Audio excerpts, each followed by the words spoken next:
स्वागत है आप सभी का आपके अपने चैनल लीडिंग परीक्षा पे। दोस्तों आज हम देखेंगे हिंदी व्याकरण के टॉप 30 एमसीक्यू को, जो कि आपके किसी भी एग्ज़ाम जहां पे हिंदी व्याकरण पूछी जाती है के लिए इम्पॉर्टेंट होने वाले हैं। इसमें हमारे हिंदी के विकास, हिंदी साहित्य और व्याकरण तीनों के क्वेश्चन मिक्स होंगे। तो आइए शुरू करते हैं आज के अपने इस सेशन को।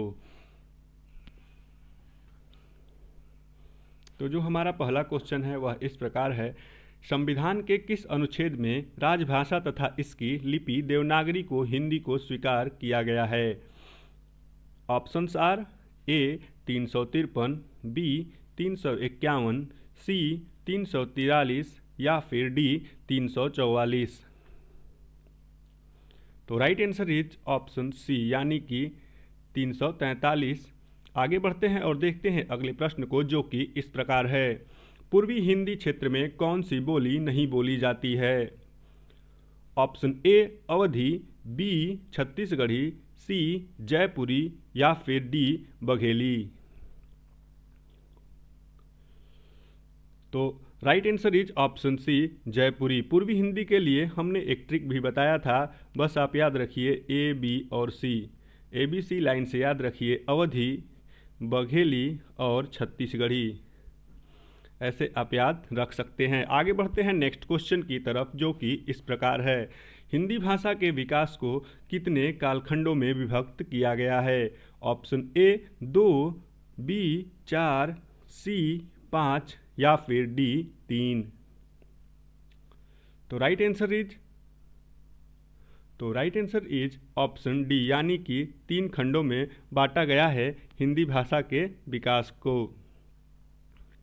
आगे बढ़ते हैं और देखते हैं अगले प्रश्न को, जो कि इस प्रकार है, ब्रज हिंदी की किस उपभाषा के अंतर्गत आता है? ऑप्शन ए पहाड़ी हिंदी, ऑप्शन बी पूर्वी हिंदी, ऑप्शन सी पश्चिमी हिंदी या फिर ऑप्शन डी राजस्थानी हिंदी।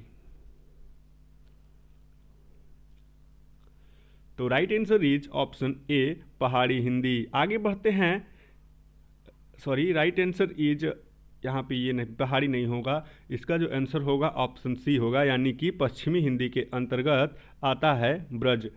पश्चिमी हिंदी के अंतर्गत कौन कौन आते हैं? तो इसमें एक ट्रिक है, कब कब है, आप ऐसे याद कर लेंगे तो इससे आपको काम बन जाएगा। यहाँ पे कौरवी, ब्रजभाषा, कन्नौजी, बुंदेलखंडी, हरियाणवी, ऐसे 5 होती हैं जो आती हैं पश्चिमी हिंदी के अंतर्गत। आगे बढ़ते हैं और देखते हैं अगले प्रश्न को, जो कि इस प्रकार है, खरोष्टी लिपि की उत्पत्ति किससे हुई है? ऑप्शन ए चित्रलिपि, ऑप्शन बी कीलाक्षर लिपि, ऑप्शन सी अरमाइक लिपि या फिर ऑप्शन डी ब्राह्मी लिपि।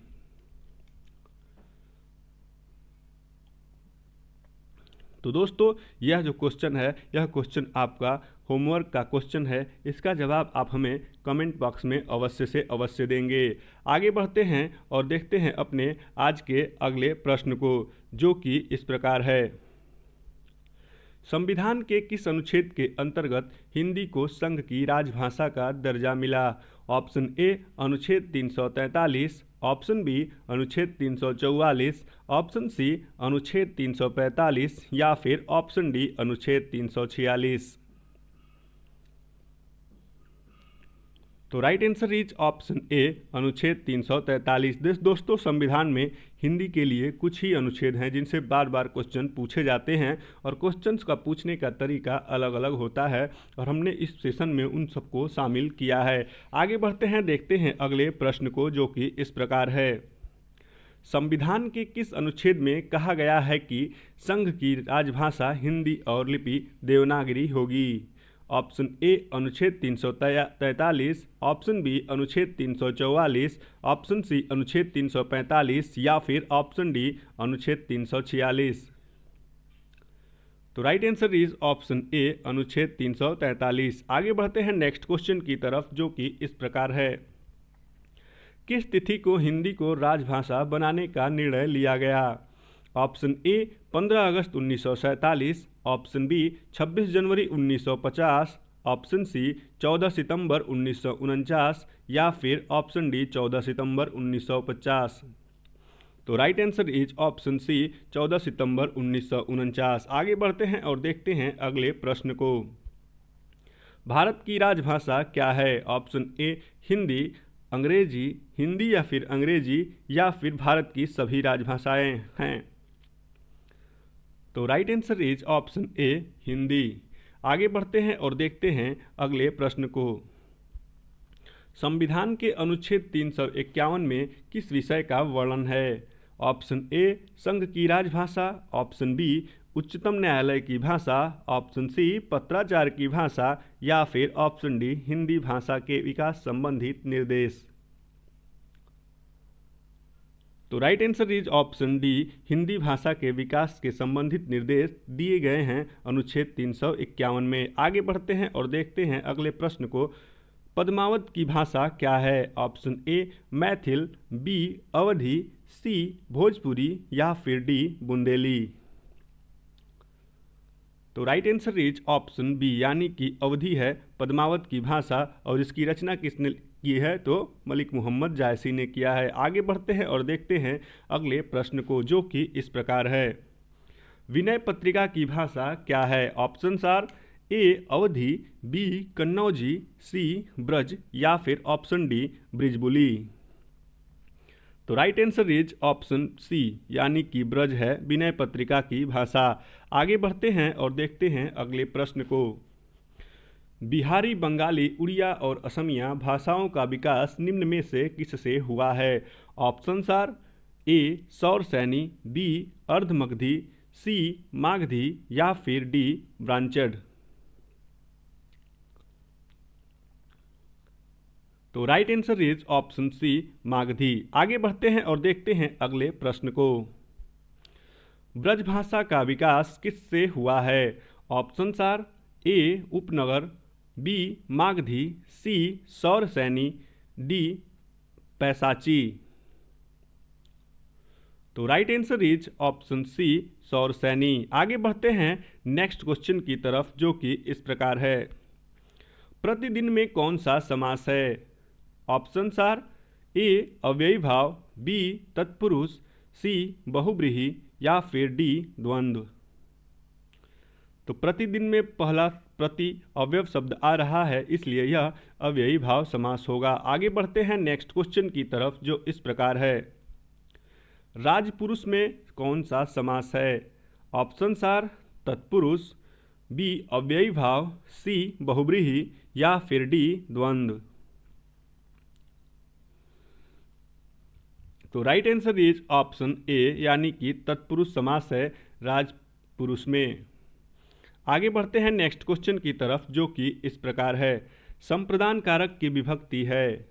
ऑप्शन आर ए ने, बी को, सी से, या फिर डी को या के लिए। तो right answer is option D यानी कि संप्रदान कारक की विभक्ति को या के लिए होती है। आगे बढ़ते हैं नेक्स्ट क्वेश्चन की तरफ, जो इस प्रकार है। कर्ता कारक की विभक्ति क्या है? ऑप्शन आर को, बी ने, सी के लिए, या फिर डी से।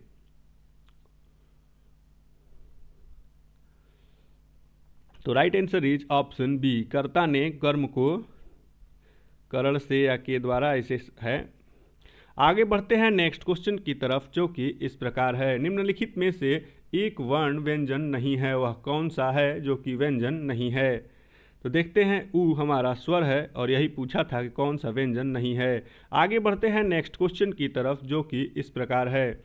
संस्कार शब्द में किस उपसर्ग का प्रयोग हुआ है? ऑप्शन ए सम, ऑप्शन बी सन, ऑप्शन सी सह, या फिर ऑप्शन डी सम्स।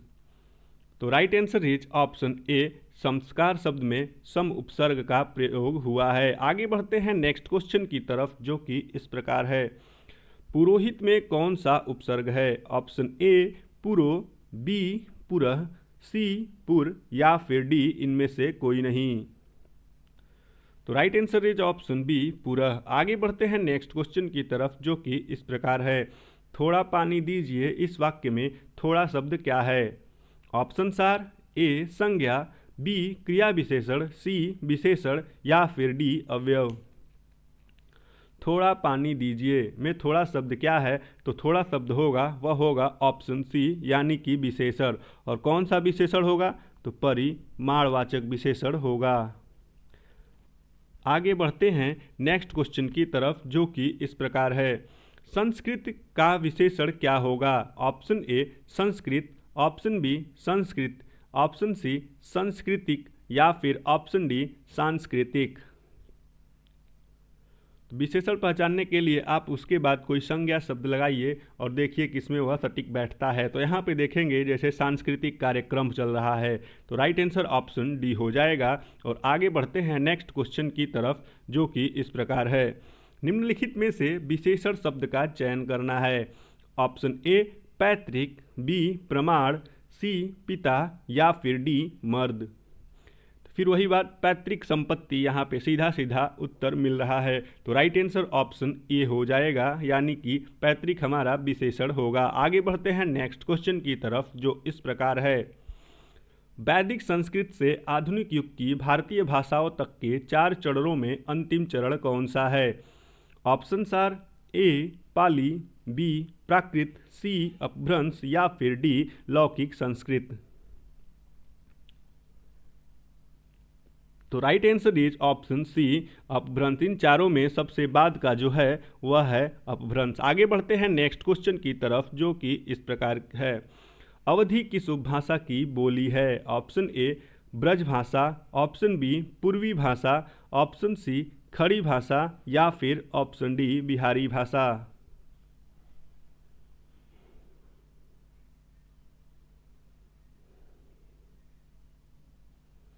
तो right answer is option B, यानी कि हमारी पूर्वी हिंदी की बोली है कौन सी? अवधी, अवधी बघेली और छत्तीसगढ़ी। आगे बढ़ते हैं नेक्स्ट क्वेश्चन की तरफ, जो कि इस प्रकार है। बिहारी, बंगाली, उड़िया और असमिया भाषाओं का जन्म कौन से अपभ्रंश से हुआ है? Option are A Khas, B ब्रांचड, सी मागधी, डी महाराष्ट्री। तो right answer is option C, यानी कि मागधी से इनका विकास हुआ है। आगे बढ़ते हैं नेक्स्ट क्वेश्चन की तरफ, जो कि इस प्रकार है। अधिकतर भारतीय भाषाओं का विकास किस लिपि से हुआ है? ऑप्शन आर ए ब्राह्मी लिपि, बी खरोष्ठी लिपि, सी शारदा लिपि या फिर डी कुटिल लिपि। तो राइट आंसर इज ऑप्शन ए ब्राह्मी लिपि। अधिकतर भारतीय भाषाओं का विकास ब्राह्मी लिपि से हुआ है। आगे बढ़ते हैं और देखते हैं आज का अपना अंतिम प्रश्न। श्रीलंका में कौन सी भाषा को मागधी कहा जाता है? Option are A Pali, B Sanskrit, C Prakrit या फिर डी सौरसैनी। तो right answer is option A, यानी कि पाली भाषा को श्रीलंका में मागधी कहा जाता है। दोस्तों, आज हमारा सेशन यहीं समाप्त होता है। वीडियो अच्छी लगी हो तो इसे लाइक करें, चैनल पे नए हैं तो चैनल को सब्सक्राइब करें और बेल आइकन को प्रेस करना बिल्कुल भी ना भूलें। मिलते हैं फिर किसी अन्य वीडियो में अन्य सेशन के साथ।